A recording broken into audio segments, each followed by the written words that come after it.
มาพี่น้องเลยเปิดธุรกิจใหม่แล้วบาทนี่เปิดธุรกิจใหม่สบู่ยังพิมพ์เอฟเนี่ยบอกก็เป็นเลยต้องไปเบิ่งตัวอย่างก่อนพี่น้องเด้อสบายดีสวัสดีพี่น้องช่องใหม่บอลลี่เป็นช่องบอลลี่ตั้งขึ้นใหม่เนาะช่องใหม่บ่นี่ช่องใหม่แล้วตัวนี้ช่องเก่าบ่ไหวแล้วยังหาวิธีแก้บ่ได้อยู่มาที่ไปมันแบบใดจังใดเนี่ยเอาเริ่มใหม่ดีกว่าที่มาที่ไปนี่อันนี้ที่มากองอยู่ตรงหน้านี่อาจจะเล่าให้ฟังกะฮู้จักกับเราเนาะกะฮู้จักก็คือเล่าก็ติดตามข่อยก็ติดตามเล่านะก็เป็นเฮาเบิ่งบ่วินนี่แหละแต่วันนี้ก็ฮู้จักก็ตอนเล่าก็ไปช่วยครอบครัวน้องแฮมสิประเดิมช่วยก็ได้เช้านี้มาทาบ่แล้วสิแห้งมานให้นี่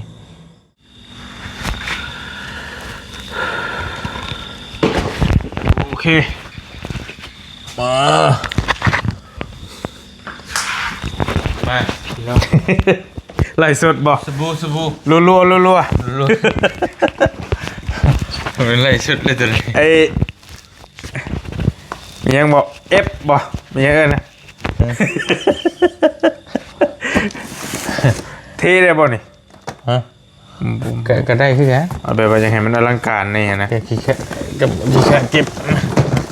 เลี้ยงให้คักเลยเลี้ยงให้คักเลยติชี้แล้วก็ที่ขายโกงออกจะอ่านนะโอ้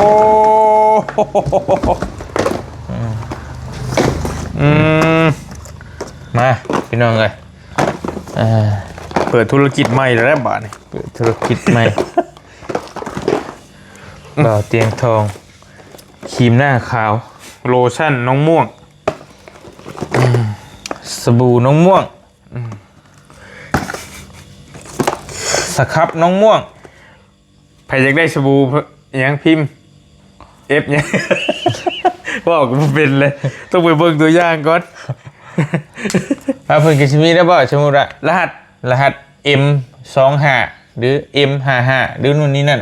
เดี๋ยวเราจะพิมพ์มาเพิ่นก็สิแม่นผู้ใดได้ก็แม่น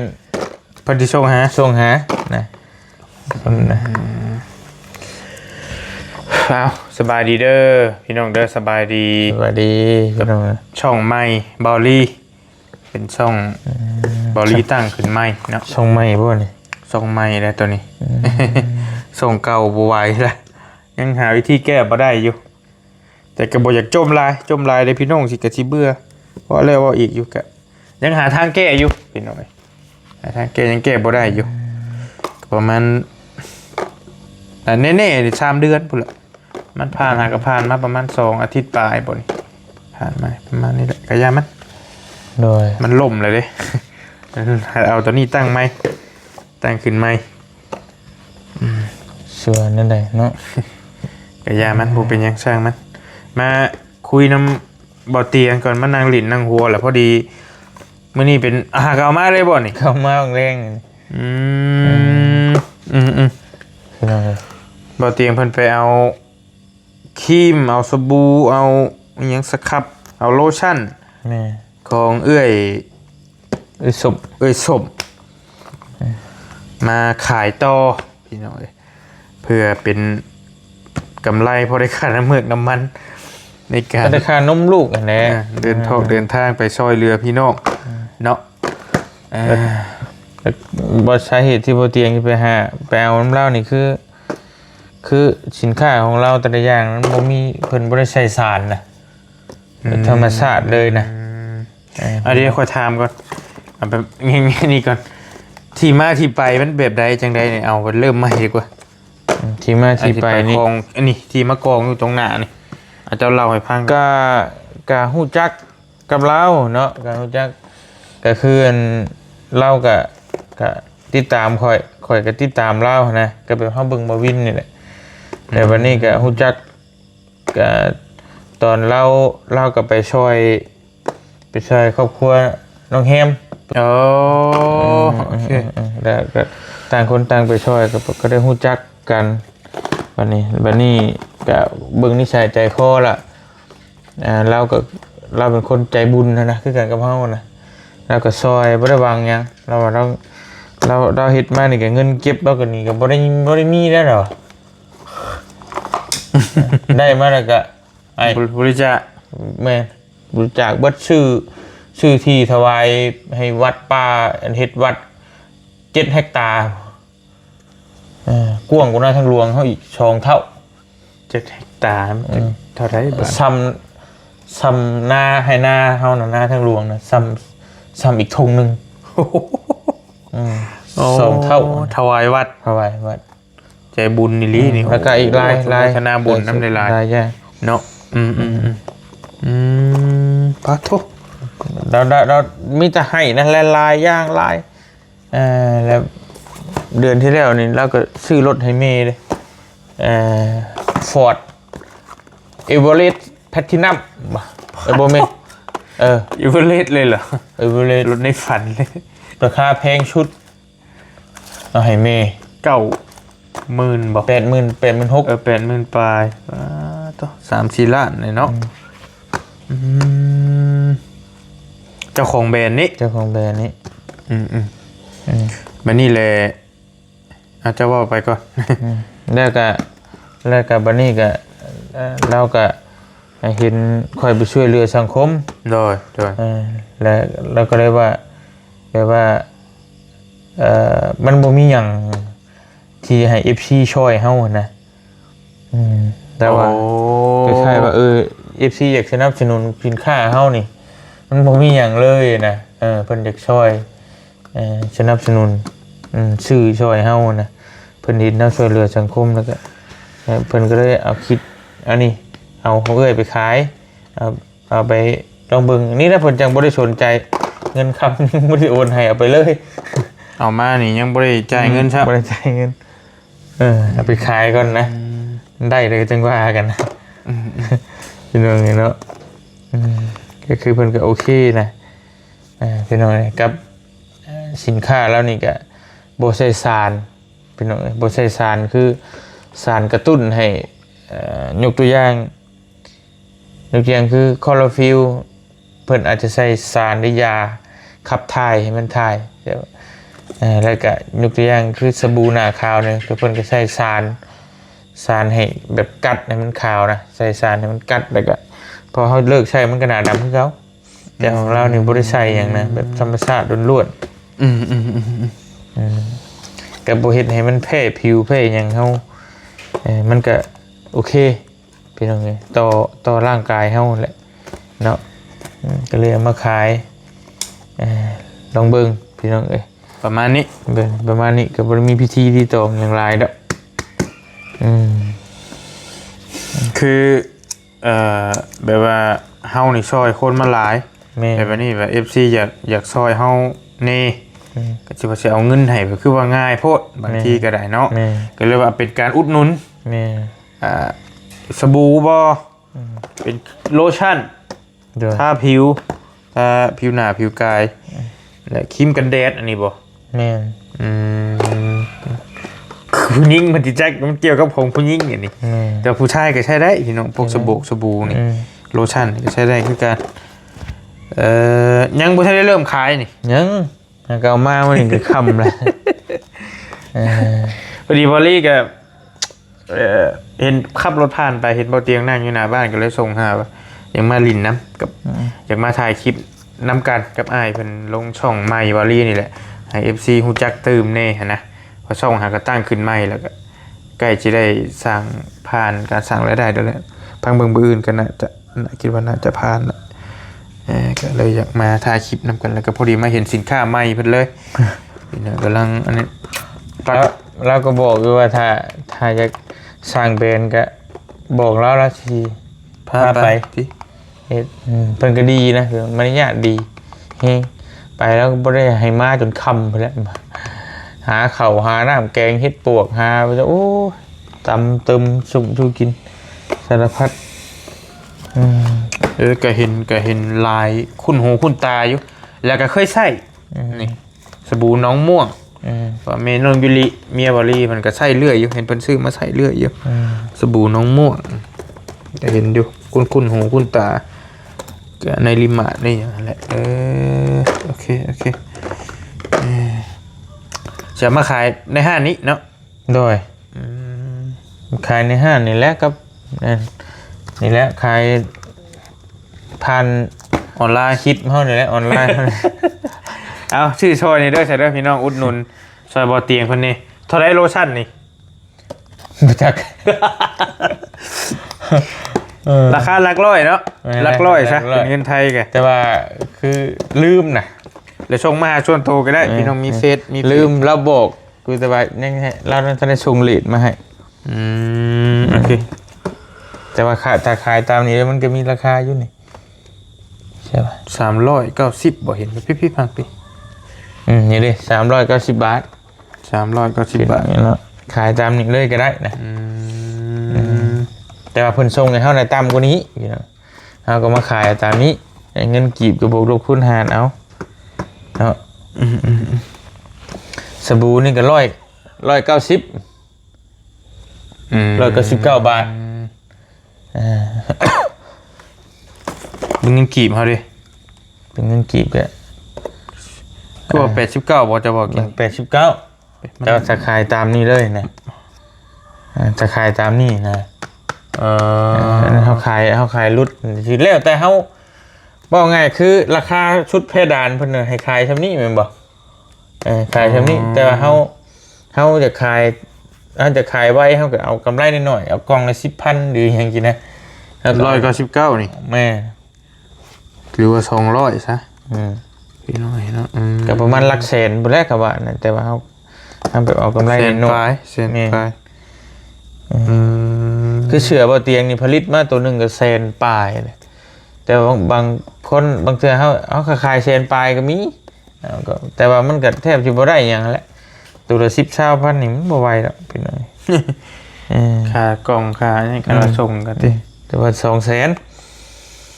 เขาเอิ้นราคานะประมาณนั้น เสื้อยังขายอยู่เดี๋ยวนี้ ขายเก่าอยู่ในกองอยู่ดิ แต่ปลากระป๋องย่าแล้วเนาะ กระป๋องเลิกแล้ว เพราะว่าปลากระป๋องว่าเตียงคันชิว่าแบบง่ายๆว่าแบบนี้ก็จริงไปบ่ไหวย้อนว่าแจก แม่นเขาแจก แนวกินเด้ แจกคนกันแบบนี้ก็สิง่ายนี่ นี่เขาแจกเขาบ่แจกอันนี้ ก็บ่ได้กัน คนเป็นคนเฮาใจอ่อนเฮาเคยให้เนาะ เพราะใจอ่อนแบบช่วยให้หน้าขาวมันเหม็นป่ะจ๊ะ มันก็บ่แม่น มันบ่แม่น บ่แม่นตัวนี้เนาะ อันนั้นมันโอ้ย แนวกิน ชิมมึงเนี้ยว่ะกินข้าวจ้ำเกลืออยู่เจ้าแบบแน่จ้ะนะ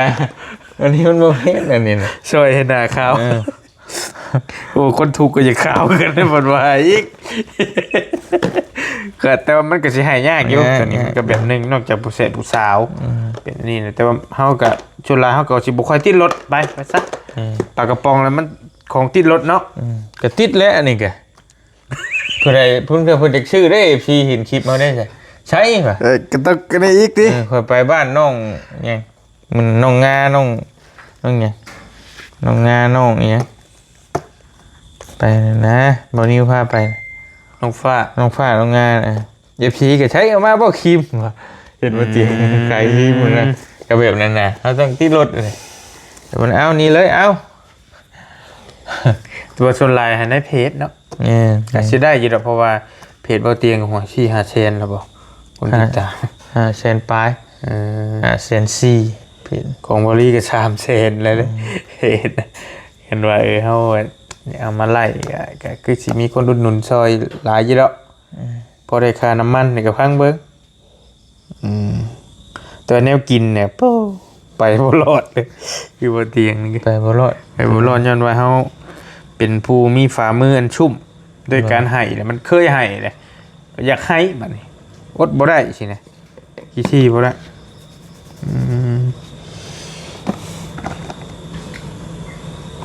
สิประเดิมช่อยก็ได้เช้านี้มาทา บ่ แล้วสิแห้งมานให้นี่ ไร เอาราคานี้แล้วเนาะอันนี้เราก็ได้นะนี่มีปัญหานะนี่ ว่าแล้วบ่ฮู้เพราะว่า เอามาเท่าไรซะ350บ่หรือว่าได้ จักแล้วเดี๋ยวก็ถามแล้วก็ ยังบ่จัก สิเอาไปก่อนได้เถอะเด้อ บ่ยาก สิประเดิมให้แล้วก็ได้แล้วก็สิเอาให้น้ำลางนี่พี่น้องเอ้ย ซื้อซอยซื้อบ่ตั้งจักใช้บ่ มันก็สิใช้กับต่างประเดิมสินค้าให้นี่แหละนี่ อืม ประเดิมให้ยังบ่ทันได้ขายหรอก ยัง เป็นว่าเป็นแหกมานให้เพิ่นเอิ้นนะ คำว่าคือตั้งจักใช้ก็ตัวนี้คำว่าเจ้าคือใช้อยู่แล้วก็โอเคนะคือยกตัวอย่างคือสบู่นี่เฮาตั้งแต่เฮาอาบน้ำเฮาต้องใช้เอาตัวใช้เลยนะ ก็ใช่มันนี่ก็ต้องได้ทาอยู่แล้วเมยุริมันก็ใช่อยู่แล้วนี่ คือสบู่นี่เฮาบ่ใช้ตัวนี้เฮาก็ใช้ตัวอื่นนั่นน่ะ จะมาฝากเพิ่นเอา2อันกันแล้วกัน เออ นี่ ในอื่นบ่ทันว่ามาประเดิมให้เลยคนแรกเลยนี่ อืม สินค้าบ่เตียงพี่น้องเอ้ย แจ๋ว นี่เอาเป็นโอ้ยยังไม่ใช่สบู่น้องม่วงโลชั่นน้องม่วงนะอุ่นนุนเอาไปเอาน้ำเพิ่นมากินกำไรโตนะกำไรกับโบราณดอก บ่หลายเลย โบราณเพราะว่าเขาโบแมนเจ้าของแบรนด์เอง มันเจ้าของแบรนด์เนาะ อันนี้สครับอันนี้ แม่ สิแล้วนะแกะได้เริ่มแกะได้ เฮาต้องใช้เองแต่ก็หอมเนาะ เออ หอมนะ บ่หอมเกินบ่หอมจนเวอร์เกินสมว่าธรรมชาติเด้ลิ ธรรมชาตินะ บ่หอมจนแบบว่ามันจนว่ากุ๊บมันนะพอดีหอมพอดีติดหูดัง ลองเบิ่ง ใส่อยู่แล้วไอเมนยูรีมันใส่อยู่เห็นเป็นใส่เลื่อยอยู่นี่สบู่โลชั่น คือบ่เตียงต้องใช้เองนะพี่น้องใช้เองลองเบิ่งกันจะกล้าขายให้คนอื่น แกใส่เลยอันนี้แก เอ้า แต่ว่าเคยใช้ไปทานเมนยูรีมันเคยอันนี้อยู่ไปซื้อมาใส่อยู่มันฝากซื้อ มาสบู่ อู้รูลายนี่กล่องคนกะอู้หอมแท้อันนี้ หอมเลย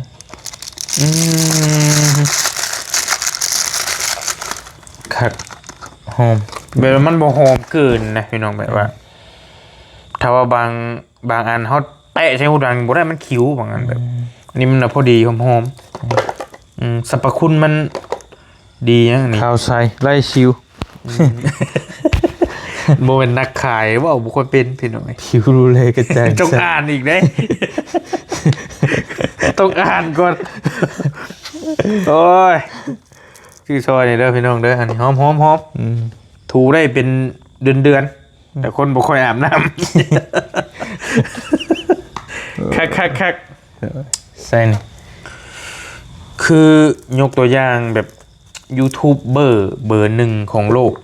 เพิ่นก็ยังมีแบรนด์ของตัวเองได้บิสบีฟเราขายช็อกโกแลตขายช็อกโกแลตอย่างจักอย่างถ้าพี่น้องที่ตามเป็นอาจจะจักกี่ดอกเป็นยูทูบเบอร์เบอร์หนึ่งของโลกเลยเพิ่นก็ทรายคือเฮานี่แหละทรายกุศลเมาโชว์รูมรถแจกเมาวิลิมาร์ทแจกหมด แต่ทุนเพิ่นหลายแล้วแต่เพิ่นก็มีธุรกิจของเพิ่นคือเคกช็อกโกแลตขายเห็นเราในคลิปเรานะแต่ว่าเราเห็น YouTube เนี่ยเราก็รอดอยู่แล้วเรื่องรอดนะแต่เราก็ยังมีธุรกิจของเราก็แจกคนเนี่ยมหาศาลคือกันนี่ก็ได้เห็นเป็นอันนี้อยู่ก็สิแบบบ่เตียงว่าถ้า FC อยากอุดหนุนเฮาอยากซอยเฮาหั่นนะคืออันนั้นเราก็บิสบีเพิ่นก็ซอยคนมหาศาลและคนอยากอุดหนุนแล้วอุดหนุนได้บัดนี้ก็ช็อกโกแลตแล้ว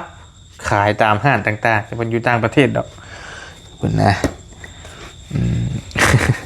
แต่วันนี้เฮามาบ่แม่นแบรนด์เฮาเองเนาะอันนี้เฮามาเกียนกำไรต่อสิได้เล็กๆน้อยๆแต่ว่าคันขายได้หลายก็สิได้หลายนี่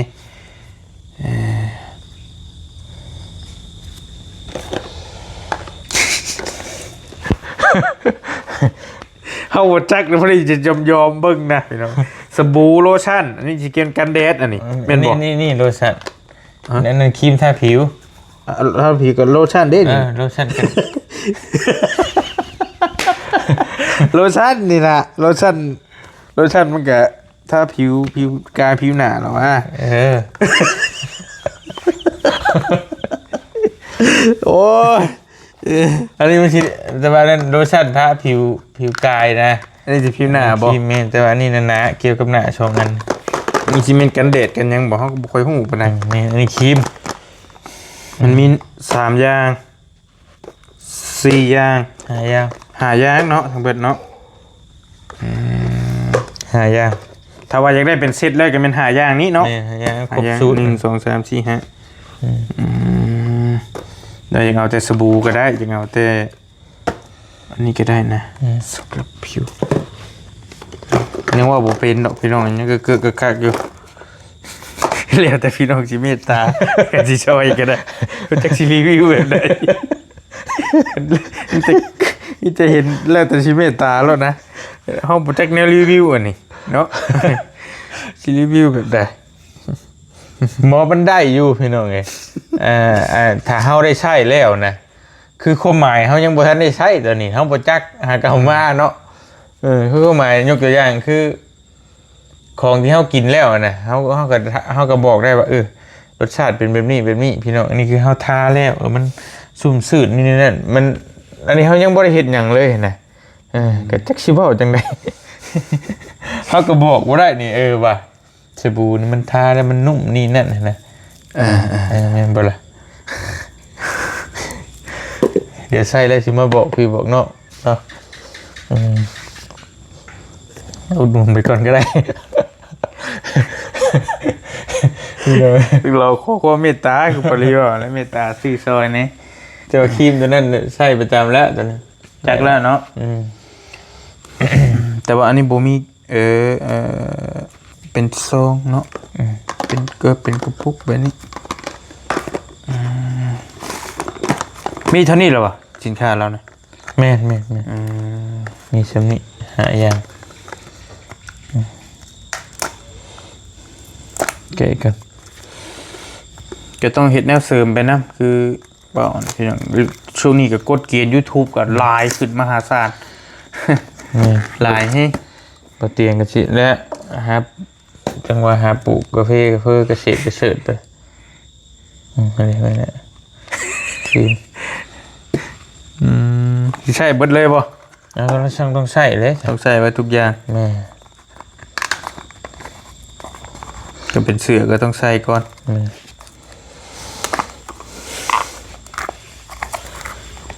บอลลี่เห็นแต่น้องคือบอลลี่ว่าแหล้วน้องราศีซื้อมันคักอยู่แล้วแม่ซื้อนะเห็นเพิ่นไล่สดเพิ่นมักไล่สดคือบอลลี่ไปมันนะโอ้กันแดดแม่นบ่คลิปโลชั่นทานะแม่นตัวนี้บ่กันแดดนี่น่ะ ตัวนี้กันแดดดิ บำรุงผิวนี่นะ มันเป็นภาษาอังกฤษบ่อันนี้ ใช้ภาษาอังกฤษภาษาไทย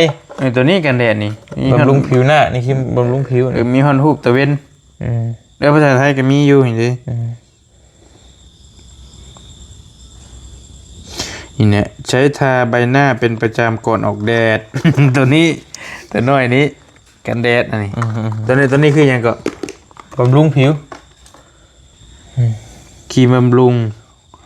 ออร่ามันจะเป็นบำรุงผิวหน้าแล้วอันนี้ก็ได้ครีมบำรุงผิวหน้าเช้าเย็นหรือใช้บ่อยตามต้องการแล้วแต่ผิวบำรุงก่อนแล้วก็จังกันแดดนะบางทรงนี่อันดับแรกนี่ใช้สบู่เนาะสบู่อันนี้ก็สครับนี่ขัดผิวแล้วก็ต่อมาก็ใช้โลชั่นทาผิวแล้วก็ใช้ครีมบำรุงนะแล้วก็ใช้กันแดดประมาณนี้ตามสเต็ปอุดหนุนซอยนี่เด้อพี่น้องเด้อ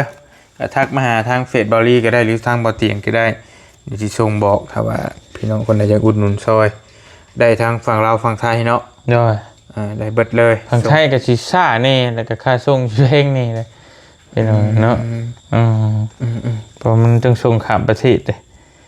ก็ยากอยู่แต่เอาในลาวนี่สิง่ายก่อนเนาะง่ายก่อนไปเป็นคลิปสั้นๆประมาณนี้แหละบอลลี่กับเมื่อก่อนบ้านนี้เมื่อก่อนก็มือใดสิได้ลงเราไต่เราอย่างอีกซะ ยังบ่ทันได้ไปก็คิดว่าสิพาลูกไปลิ้นก่อนข้ามไทยก่อนว่า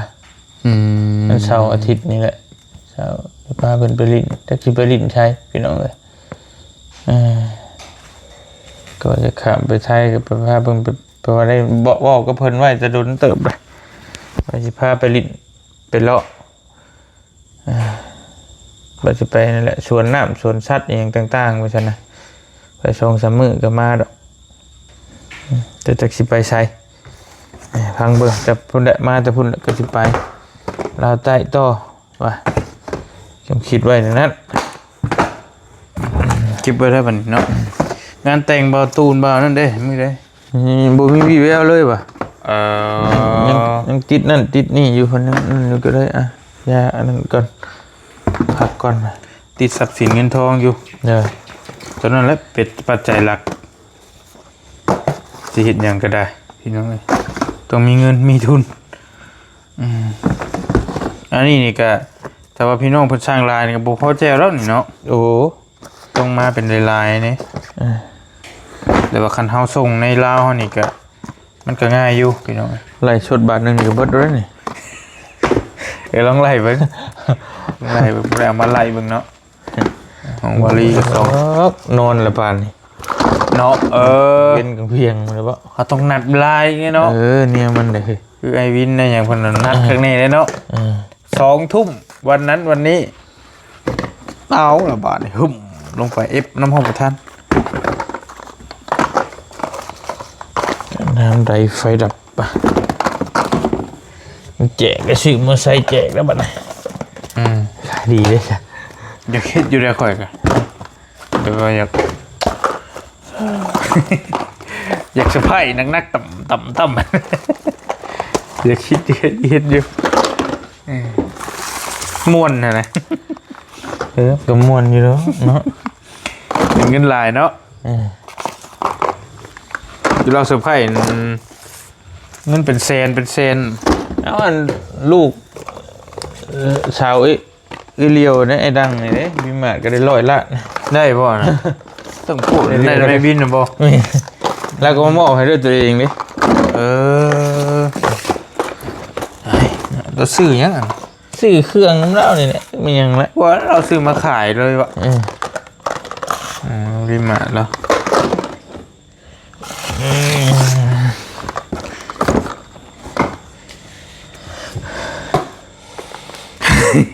ใช่ มาอุดหนุนเด้อพี่น้องเด้อ เดี๋ยวอุดหนุนนี่มันบ่เตียงเพิ่นนี่พี่น้องราคาก็จังค่อยว่ากันยังบ่ทันฮู้บ่ได้ฮู้แต่อันนี้ประมาณ100 กว่าบาทนี่แหละ ได้ หรือว่าประมาณ80 ปลายพัน89,000อันนี้ยังบ่ทันฮู้แน่ชัดตัวนี้ต้องถามแล้วใหม่เพราะว่าหาก็เอามาเด้ ก็ตามราคานี่ก็ได้นี่ 390 แล้วก็10ก็บวกลบคูณหารเอาเพราะว่าเพิ่นตั้งเพดานแต่ว่าห้ามขายเกินนี่ได้ เกินบ่ได้ เกิน เนาะ มันผิดเพิ่นบริษัทเพิ่นนะ โอ้ คือมันเกินโอเวอร์เกินนะขายตัวนี้ บ่ให้เกินฮัท แม่ต่ำลายก็บ่ได้อีกขายตัดราคาคนอื่นเด้ โอ้พอดีพองาม แม่ยกตัวอย่างว่าคนอื่นขายแบบรุดนู่นนี่นู่นนึงจะไปขายดึกใช้200พี่นะตัดคนอื่น คนสิโหว่าพี่วัดติ ตัวแท้อื่นบ่ได้ขาย เช่นนั้น บ่ได้นี่ บ่ได้เลย ทางสายกลาง เทคโนแม่ ใช้ได้ตลอดกาลเนาะ แม่ โอ้บ่ว่าอาชีพอันใด จะต้องขายนี่แหละยกตัวอย่างนี่390เจ้าสิขายใช้380 350ก็ได้แต่มันบ่โอเวอร์เกินนะเจ้าขายซ้ำนี่เลยตรงเป๊ะเลยก็ได้มันตรงราคาได้คือว่าเฮาบ่ได้โกงผู้บริโภค มันมีระบุไว้อยู่เนาะระบุไว้อยู่ ระบุชัดเจนนี่ก็199เฮาจะขาย180 150นี่ก็ได้แล้วแต่เจ้า ตามเฮา แต่ว่าเกินหันกันบ่ได้อีกแล้วจะไปขาย100นึงมันก็บ่ได้ดิ ไปซะโอเคอยู่ดีมีแฮงฝากอุดหนุนบ่เตียงเพิ่นแน่พี่น้องแล้วก็ฝากติดตามช่องใหม่บอลี่แน่ที่กำลังถ่ายอยู่ตอนนี้แหละช่องพอน้องยูริ Channel กำลังตั้งขึ้นมาได้บ่ดนนะผู้ติดตามกำลัง 2,000 ปลาย โอ้ย อยู่ดีมีแห้งเด้อพี่น้อง เด้อฝากอุดหนุนเด้อพี่น้องเด้อ เด้อ พอได้เงินซื้อนมให้ลูกเนาะ บ่ได้เติมน้ำมันแพง ไปพี่น้องบ๊ายบาย